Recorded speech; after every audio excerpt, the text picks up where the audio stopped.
and brought back that information, right? Mm-hmm. And so I would like to highlight, I have a book called Re-Education of the Negro, and it literally That's has a right. buying black manifesto. So I'm Right. leading with this because I'm about to go somewhere, but I'm Yeah, leading so with this to qualify what I'm about to say so that people understand how much I believe in buying black, how much I commit to it. I live in Atlanta because it's easy for me to buy black, right? Yeah. To a degree compared to a lot of other places in the country. However, in the landscape Like of the Huntsville. internet being global, I'm a historian, love black history, love world history. Yep. The thing is, civilization always thrives and grows where there is the most diversity. Yes. I'm leading into understanding in a global world that as much as we want to have our own, that it is a limiting mindset not to understand that the way you play and have the most resources to have your own is to be in the diverse marketplace with everybody else fully and actually making strategic alliances. But so I think that's part of the failing too. I still go out and support. I got you, William.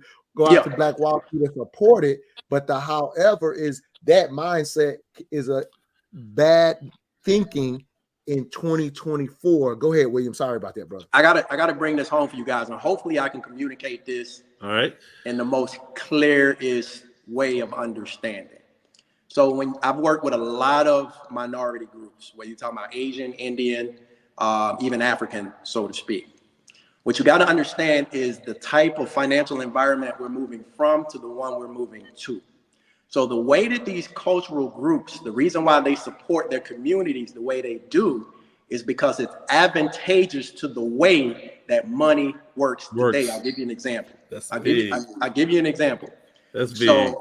So a guy who is rich, say an Indian guy who is rich, right? The way that he does business is different than what the system really wants him to do business like. What he does is he does a lot in cash. And the reason why he operates in cash is because it allows him to avoid a lot of tax loopholes in the way that they make and keep money. In order to do that, he has to go to a banking system of his community because that's the only way he's going to be able to operate that way. In order to have that banking system, right, it can't just be him. That's not enough people. Right. So what he has to do is empower his people to make more money so they too can attend that same community banking system, which allows him to operate in the way that he can keep his money. I'll give you an example. If you've ever worked for a guy who is rich in a different culture, a lot of times what he's going to do is he's going to sign you up as a contract worker, number one. Number two, he's going to pay you in cash. So you tell me, Mr. Montoya, where are you going to go to get $3,000 in ones? What banking system can you go to right now and get $3,000 in ones to pay someone?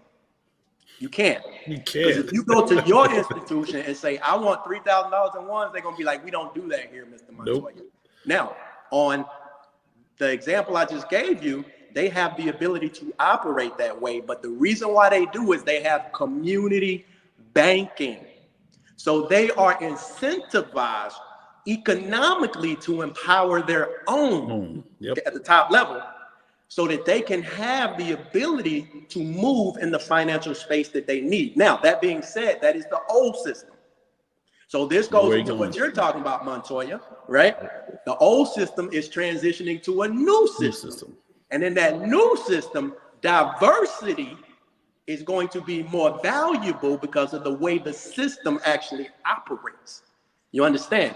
So that avoiding tax and stuff like that in a non-cash environment is not going to be incentive. And trust when I tell you, there is just as much bullshit, so to speak, in other minority groups as there are in ours in terms of support.